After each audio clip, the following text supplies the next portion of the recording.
Hello, everyone. Happy International Day of Women in Science. Welcome and thank you for joining us. I am Oluwaseun Ogundele, Seun for short, and with me are Shivani and Arik. And today we're doing this live session in celebration for International Women and Girls Day in Science because, well, around the world, science is not the most representative for us women. Did you know that only 28% of engineering graduates are women? So, our focus today is to talk about our experience as women in STEM, women in science, what has been our challenges, what has been our journey into science, and what are things that, we've experienced that we can give as tips and wisdom for you guys. And yes, let's us begin. I will move on to Shivani for her to introduce herself, and then Arik. Hello, Shivani. Thank you, Shin. Hi, everyone. I'm Shravani. I'm currently a second year undergraduate at the University of Cambridge. I'm an international student, so my home is in Singapore, and I'm currently studying the natural sciences degree, which I've chosen the modules of evolution and behavior, ecology and conservation, and earth sciences. Nice. And Arik? Hi, everyone. My name's Ari Gumara. So I've graduated from Cambridge. I graduated in June of 2021, having studied information and computer engineering. And a bit of background, my family is Egyptian, but I've spent my whole life in Kenya. So yeah, I was also an international student like Shivani. And yeah, throughout my degree, what was it? My first 2 years were general engineering, and then I specialized more into technology and stuff. And yeah, I'm now a software engineer at Cisco, working on systems that run the internet. Cool. And just to introduce myself, I am a first year PhD student in biochemistry. So I'm currently based at the Addenbrooke site. I work on stem cells, so a lot of wet lab. And I applied as actually a home student for postgrad. And yeah, I mean, before I started a PhD student, I was an RA for a couple of years, and that's been an interesting experience. So before we go into questions, actually, just some housekeeping things for you guys to know. First of all, this is a recorded session, so in case you missed some parts, just know that you can go back later on either the YouTube or the Facebook page to rewatch the whole thing. And also, as questions starts coming in, please we'll not be answering any questions on how to get into Cambridge. If you do ask those questions, we have some people behind the scenes that will lead you to helpful websites. But really, we're trying to kind of address more of the research culture issues in regards to your experience as a woman in science. So if you have any questions that are related to those, pop them in and we're going to answer them. All right, so let's get started. Right. So think about the fields that you're in. So Shivani, you're doing natural sciences. What motivated you to apply for that course and at Cambridge? Yeah, so this is quite an interesting question because at school, I was a very, very undecided student. I generally just loved school. I loved all of the subjects I was doing, even things like English and like psychology that is not like conventionally associated with like a science student. And I did find it really hard to kind of decide that I want to study science. But I think as I got to a higher level at school, so like by my last 2 years in school, I guess I kind of started narrowing down what I didn't want to study for the next 2 years in terms of like a university degree. And I just decided, like, you know what, biology is really cool and like I really enjoy it and like I'm doing fine at school. So let me just do biology. And then I realized that actually I like chemistry as well, and I kind of don't mind physics. So now I'm just in a dilemma because science is so broad. And I think at high school, we just think of physics, chemistry, biology. But somehow throughout my university degree, as I'm like getting further and further, I'm just more and more confused because there's just so much within science. Which is why the natural sciences degree at Cambridge appealed to me because it meant that I could study a mixture of sciences for a bit longer after high school and kind of get into a little deeper understanding of each of these sciences and then perhaps decide, kind of what I'm more inclined towards. And now I've kind of almost dropped molecular biology entirely. So, Shaun, I'm like literally wet labs just like are just not my thing anymore. But I've really come to enjoy geology, which I've never studied before university, and evolution and conservation, which I've also never studied before university. But yeah, it's been a very interesting journey exploring these new disciplines of science with obviously the old same scientific framework and mindset. But yeah, that's kind of how I got to where I am right now. Great. I'm not going to take offense the fact that I don't like molecular biology because that is my heart. I do so much of molecular biology. But I think I do resonate with some of what you said. I mean, when I was in sixth form, my two favorite subjects were biology and chemistry. I didn't really like physics, sorry. It just made sense for me to do biochemistry in uni. And actually, for me, I guess it might be a bit of naivety, or maybe, the culture that I grew up in, where, I loved science so much. But at that point, the only way I knew to actualize my love for science was to pursue a medical degree. So like when I was applying for undergrads, I applied to mostly medicine and then like one biochemistry. Got through to interviews, but didn't like get on a course. I was like, okay, I'll do biochemistry. And I absolutely loved it. The one thing though, and I think that's another barrier maybe for women in science, is the fact that I didn't actually come to realize that, research was a legitimate career option that I could explore until my second year of uni. And I think that's why it's great, when you go on courses that really open up different options for you. In the first year of my uni, I did my undergrad and integrated masters at King's College in London. And in the first year, we had Common Year One, where you could get a taster of anatomy and pharmacology and other stuff, and it gives you an opportunity to really explore things that you've not even considered before. And I think that's obviously a testament to what you're experiencing, Shivani. Where the things that you originally found interest in, you've probably maybe fallen out of love with, and now you've established new and new interests. So for me, like, I got to know about molecular biology and research in second year, but I kind of wanted to explore that a bit more. So I did my, placement year, then I did a master's year, then I left uni and then did an RA before I did a PhD, because I was always second guessing, like, oh, should I really do it? Am I good enough for it? Will I actually survive this? So yeah, actually, Arik, what's been your experience into engineering, which, as I understand, is a tougher field? So, funnily enough, so back in school, I liked the sciences, but I also liked humanities, and I really liked politics. So when I went to my parents and I was like, I want to study politics, they were like, no, what are you going to eat? With all due respect to politics students, but where I'm from, if you study politics, it's hard to get a job. And then I was still good at like math, chemistry, physics, bio. I loved bio so much. I loved physics a lot. And thingamajig, it was just like, okay, why do I want to do politics? Like, I want to implement policies and stuff and change the world. We all want to change the world when we're young. And then I was like, okay, what do I not like about what politics is right now? And for me, it was a lot of politicians say a lot of things, but don't actually enact them. And a lot of the things they claim aren't actually doable. It's like, the stuff you're saying is really not science backed. I don't like this. So I was like, okay, I'm going to do engineering so that it equips me with the skills and the analytical skills and just like the thinking process to be able to hopefully in the future be able to implement policies that are science backed and like, have like more genuine politics. So yeah, I say that, and then I went for my degree. I really struggled with my degree in the beginning just because, like, for my A levels, I didn't have that much support for further maths and physics, which is pretty much the core of engineering. So I came to university and I was like, haha, oh, this is hard. What is this? And thingamajig, it just, yeah, it was quite difficult. But later on, I found what I like in engineering, which is coding. I really like, I never thought that would be my thing because before coming to uni, I didn't know what coding was. I didn't I remember in first year when we had like a coding lab and I was like, oh my God, I can type something and the computer does what is this?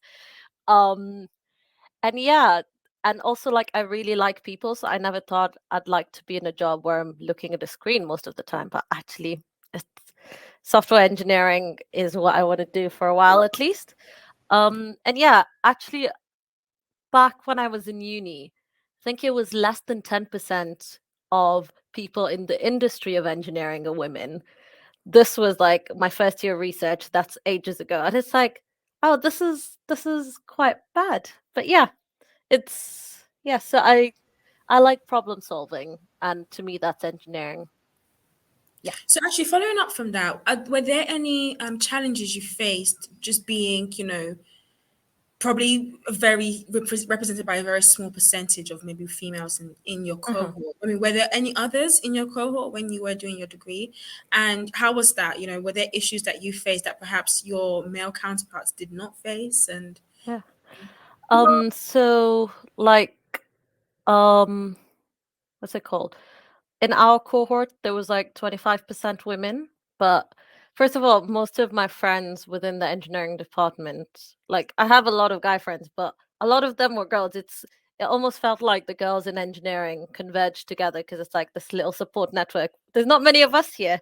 Um, and I think one thing I always remembered is just like going to lectures, I would sit close to the front and looking back, and it's just like a sea of men. And I'm like, where are the girls?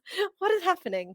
And like, definitely, there were some labs where we were using like big boy machines. I was like, oh, but my hands are just like, this was not made for the ergonomics of my hand. I am struggling to pop this rivet. This is really annoying. Why do I need to ask for help? And I think I remember being really frustrated with that. But later, like, you get used to it and you get used to like using rougher machines and stuff. But I think that was something. But kudos to the engineering department. I never felt lesser because I was a woman in engineering. In fact, they really cherished women. Yes, we didn't really have that many like role models in terms of like teachers or professors or whatever who are women in engineering because there weren't that many in the past who would have progressed. But yeah, I think our department did a good job of it. that's great to hear. I think it's always good to, hear where that in places where maybe you might feel that, oh, there's this challenge that I need to overcome. When you feel supported, that just makes the experience a lot better. Shivani, how has it been for you as, a woman of color in your cohort? Have you experienced anything, maybe you've not felt represented currently? What's been your experience? Yeah, so I mean, I'm finding it really interesting to hear insights because I feel like there are quite a few things that differ from undergrad, and as you keep progressing at higher levels and sites, I think the representation, as I think we were talking before this call, just gets a bit worse, honestly speaking. So in my cohort, in terms of like gender inequality, thankfully in my lectures, I don't notice this kind of stark contrast between guys and girls, and it's actually really nice to see, a pretty much equal. Like the lecture theaters look fine in terms of like a visual representation. Having said that, though, as Arik mentioned, when you come to in terms of lecturers and the people who are teaching you, I think it's much more obvious in terms of the certain biases that are there, and I think it definitely does make a difference. So obviously, I think nobody questions this on a daily basis. Like, who's the lecturer who's standing in front of me teaching me these concepts? Who's the ones in the lab that I'm seeing doing these things every day? And who are my supervisors I'm meeting every single week, who I'm just keeping as a role model for knowledge? But how diverse are they, and how much can they relate to like some experiences that I'm going through? So when I see it in terms of that, it's always a surprise when we have a female lecturer, and it's quite sad that it's a surprise, and it is quite sad that it's not a regular like occurrence. It is also very sad that I've not really encountered that many like female lab technicians. But having said that, I have encountered lots of female supervisors, both PhD students and like academics and researchers. So I think even within the sciences, there's a disparity between the disciplines. So I do feel like maybe biological sciences has a more female representation compared to physical sciences and engineering.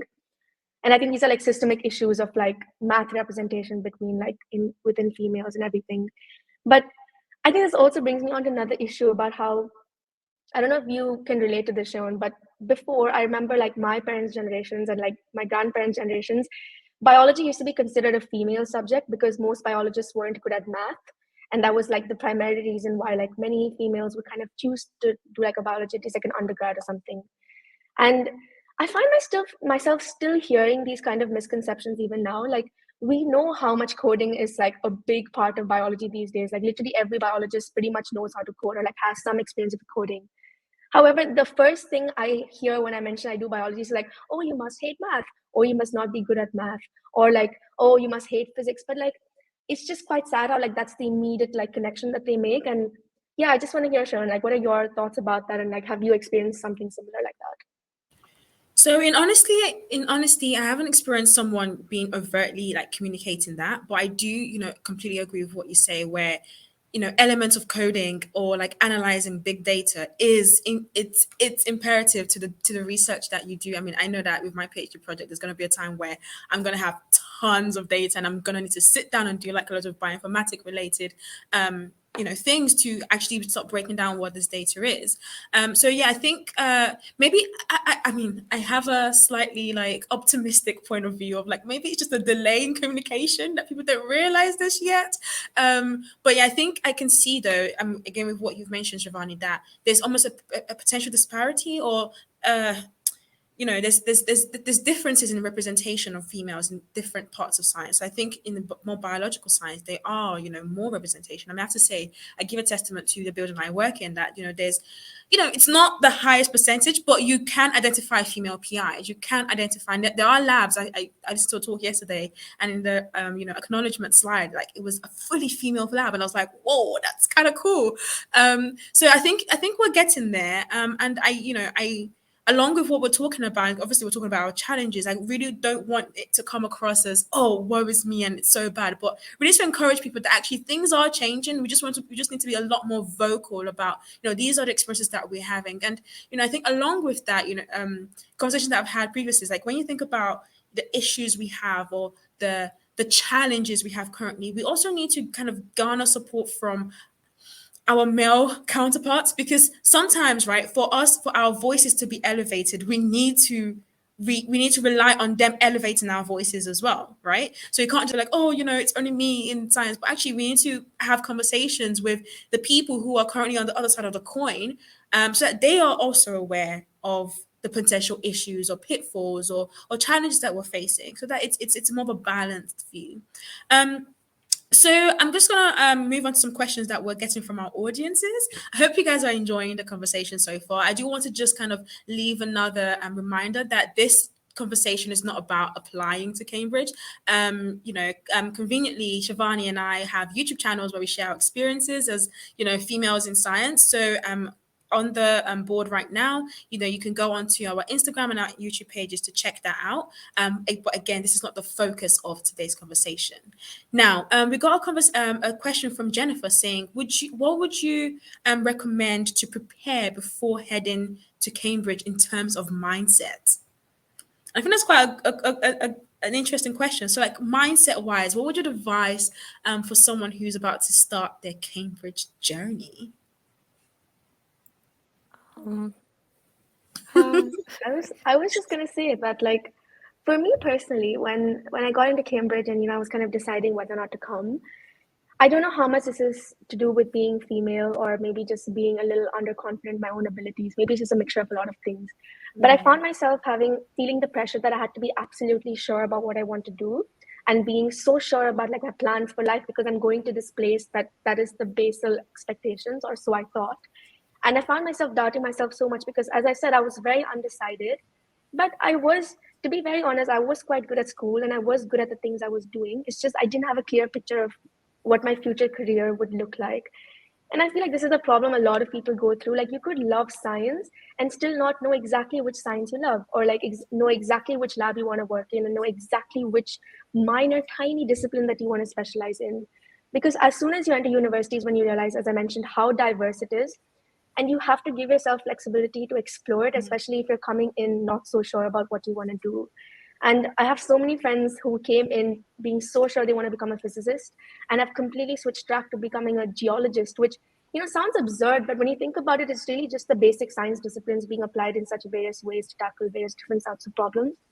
So I think in terms of before heading to Cambridge, try and get yourself out of this pressure to know exactly what you have to do, and just try to be open to exploring and being flexible, and just trying to do well in whatever you are doing without trying to like always think about I have to know what I'm going to do in like the next 6 months of my life, because I feel like there's a higher expectation, especially from like surrounding family members who were like always asking me like, oh, you're going to Cambridge, what are you going to do after? I was just like, I honestly don't know. And like somehow you just feel a little less like valued if you don't have like a plan, I guess. But yeah, there's just like some open thoughts just putting out there. Yeah, I totally agree. And like, I think I'd like to add also the mindset of, because a lot of people who apply to Cambridge or get into Cambridge did really well at school or were really good at what they did at, and just how things work. You were probably top of your class, or like in your peer group, you were quite intelligent. And then you come to Cambridge and everyone's smart. And all of a sudden, your unique identity is not being smart anymore. You feel like you need to have a character. It's like, what do I bring to the table? Everyone's smart. And like, I really struggled with imposter syndrome when I first joined Cambridge. It's like, who am I? What is my purpose? What is this? So I think just like going in with the mindset that, yes, I'm going to do my best, but it's okay if I'm not the best at what I'm doing, because there's a lot of really good people and there's so many things to do. And it's just like, I don't know. I think I went into Cambridge being like, I really want to be good academically and stuff. And I came out being like, I just wanted to enjoy my time and meet people and enrich my life and experiences through that. Yes, I enjoyed my degree and I worked really hard on that. But university is way more than just your academics. There's all the people you meet, the societies you get involved in. And yeah, I think I would just be like, be open minded about what uni could look like.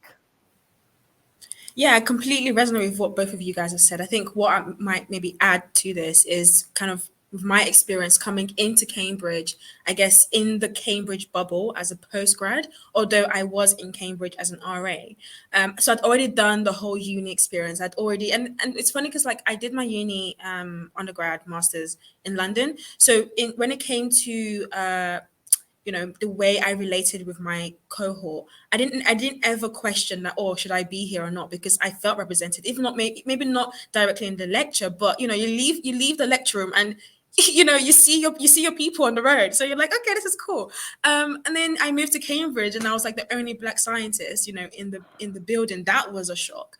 And then, as you mentioned, like the imposter syndrome of like, oh, okay, I'm in Cambridge, which is like the best of the best. I need to, meet the standards. No, you need to kind of try as much as you can to be very conscious of kind of breaking down that mindset that, yes, you might feel like you have a standard to reach, but everyone is trying to meet that standard, right? So communicate that as well. If it's that you're struggling with certain things, communicate that. So I think those are quite important. Don't kind of feel that you need to be a certain way. And as you mentioned, a week, right? When you are in sixth form, you're probably like one of the smartest. You're in like the fast track courses, and then you come and you're like, hold up, you guys are we're all it can be a big thing to get over, but just be so open, as Shivani has said. Just be so open, and be open to learning, being open to like expanding your mindset.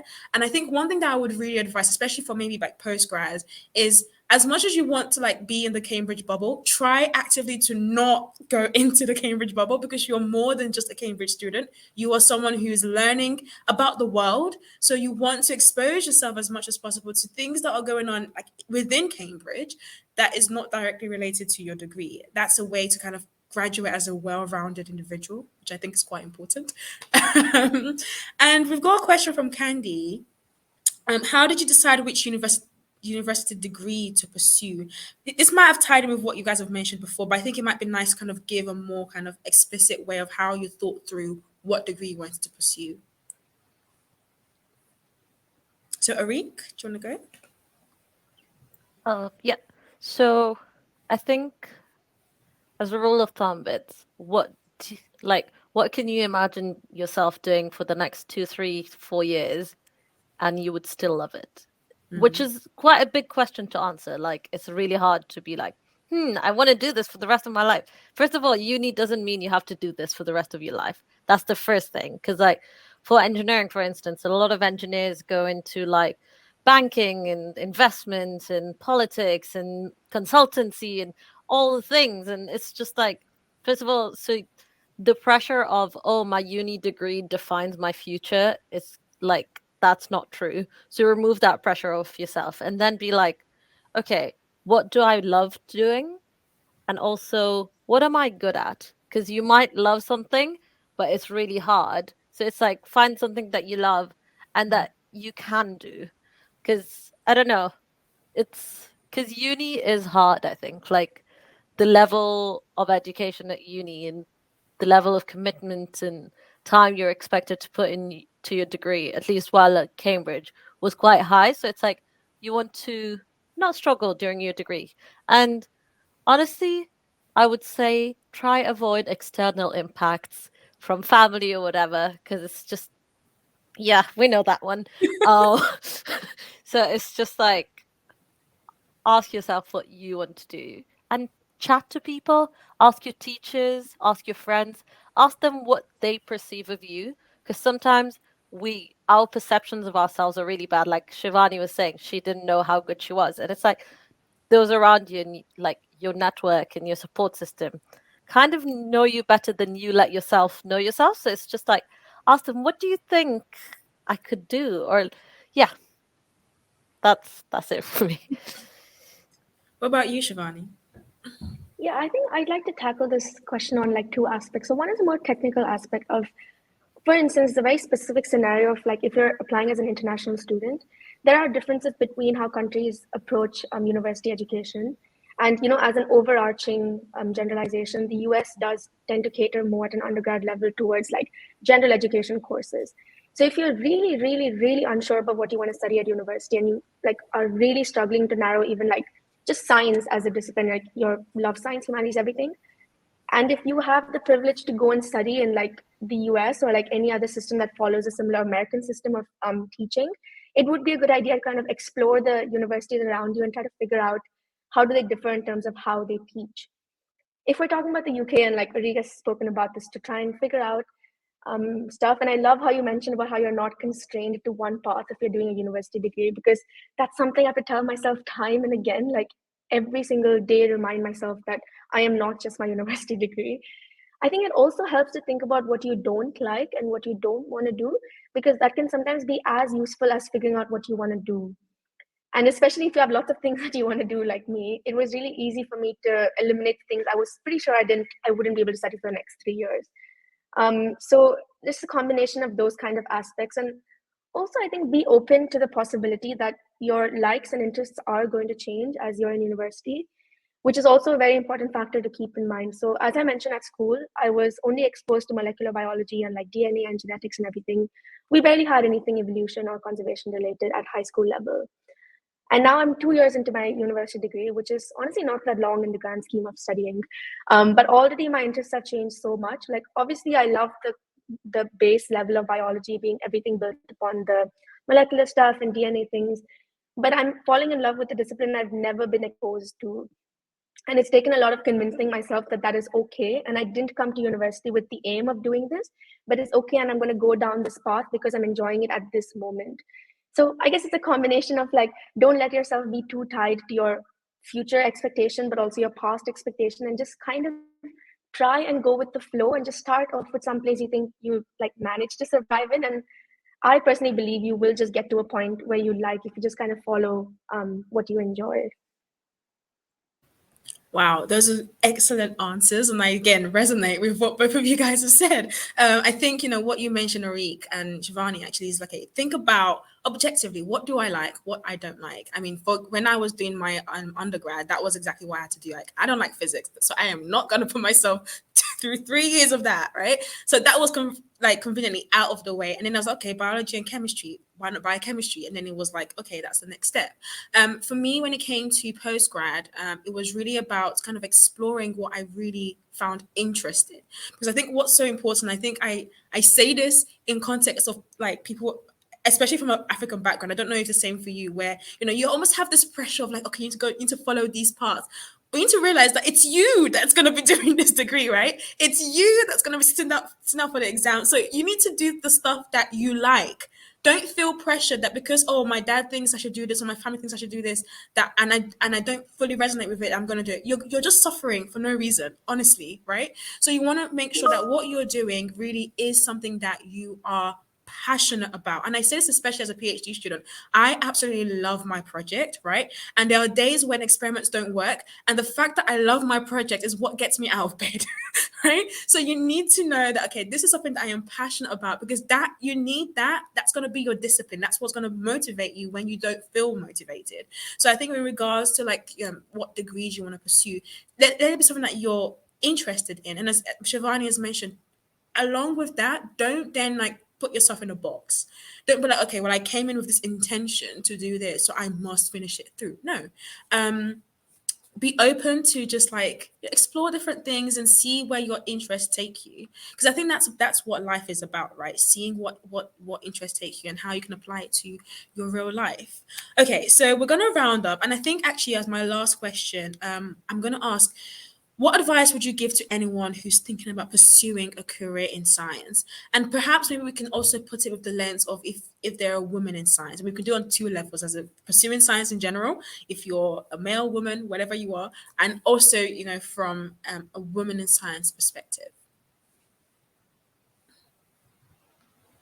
Do you want to go, Arik? Sorry. Yeah, I'll go. Sorry.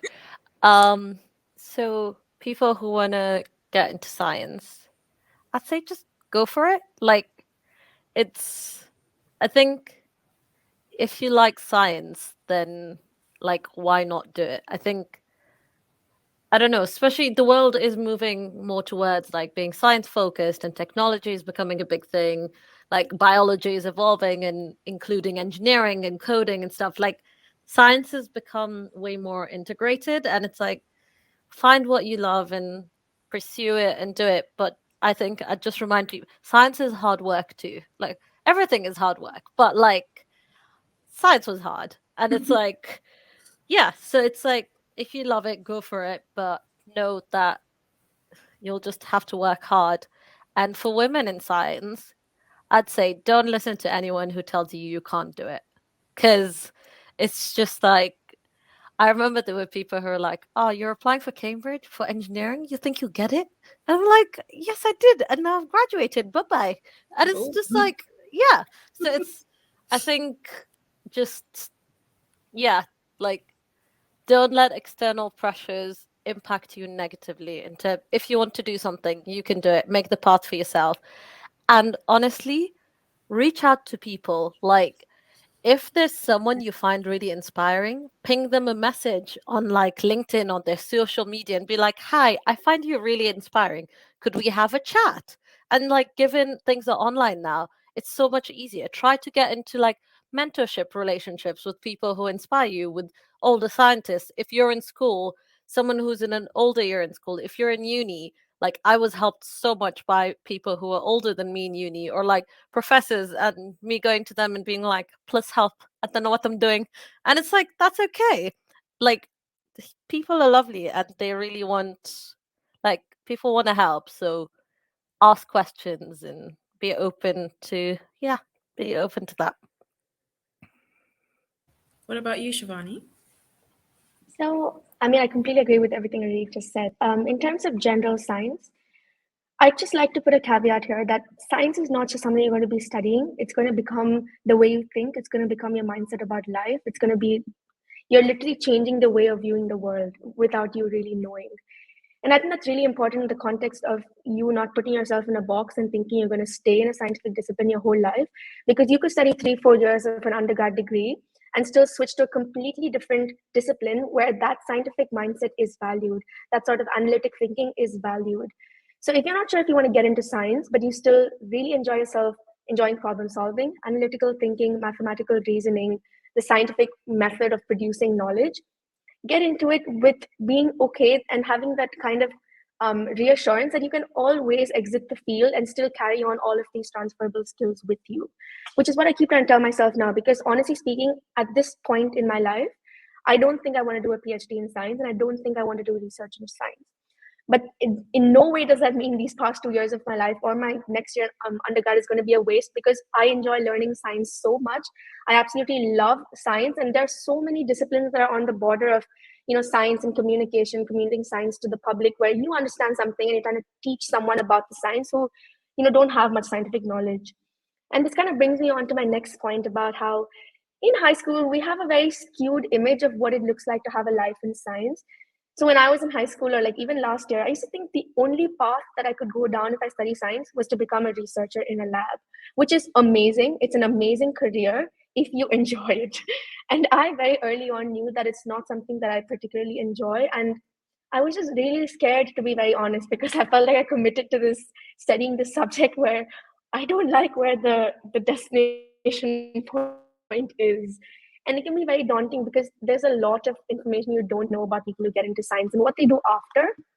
And now in university, I'm realizing there's so many paths that people go down. As Arik mentioned, so many people who graduate Cambridge do literally nothing related to their subject degree at Cambridge. And I think it's really important to remind yourself that like university is literally just a stepping stone for a lot of things that are going to come after. And in my opinion, there's nothing as like a waste of time. You're going to gain so many skills and resources and connections from doing the things you like and enjoying that. And like, it's all just transferable skills in my opinion. So if that's the barrier to you pursuing science, in the sense like you don't know what you're going to do with it, or like you don't have a career in mind or like a path after doing science, honestly, just go for it. Just study science, make those connections, see what are the parts of science that you like that are not involved in the lab. Maybe it's like, as I mentioned, communication, writing articles, like making documentaries and films and podcasts. Like there's so many things that scientists do and you don't think of them as conventional scientists. So that to me is something that resonates with me very personally, because I only now am realizing how diverse the scientific field is. And so many scientists go on to become things that are not associated with labs, and that is completely okay and very, very valuable to the world still. So don't let that be a barrier. And yeah, in terms of women in STEM, I think, as Arik said, don't let other people influence what you want to do. I was actually told by a family member who genuinely I know has my best interests at heart, but they told me that, what is the point of studying such a competitive degree? What are you going to do with this? With the mindset of that they wanted me to settle after university, have a family life, and like all this is no point. And this took me by shock because I just couldn't understand how this mindset, like I just couldn't understand it. But then I realized that it is quite a pity that they think that way, because it is just years and years of their mental conditioning that they don't see the value of like women pursuing something that they like. But yeah, you're going to encounter a lot of people who are going to tell you very dodgy things, things that you might be very shocked that they tell you, especially if there's someone like a loved one or someone close to you. But yeah, remember, it is your life and you pursue what you want to pursue. Wow, amazing answers. And I hope this has been very helpful. I mean, I don't know that I even have any much more to say. You've given such great answers. I think one thing I would say, though, that I really align with what Arik mentioned is, I mean, actually, what you and Arik and Shivani have mentioned is that it's your life. So, really just think about the fact that if this is what I want to do for my life, so regardless of what people are saying, kind of continue going ahead. And what you mentioned, Arik, about reaching out. I think for me, when I was in uni, and I was thinking about, okay, what do I do with my science degree, right? Do I do a PhD or not?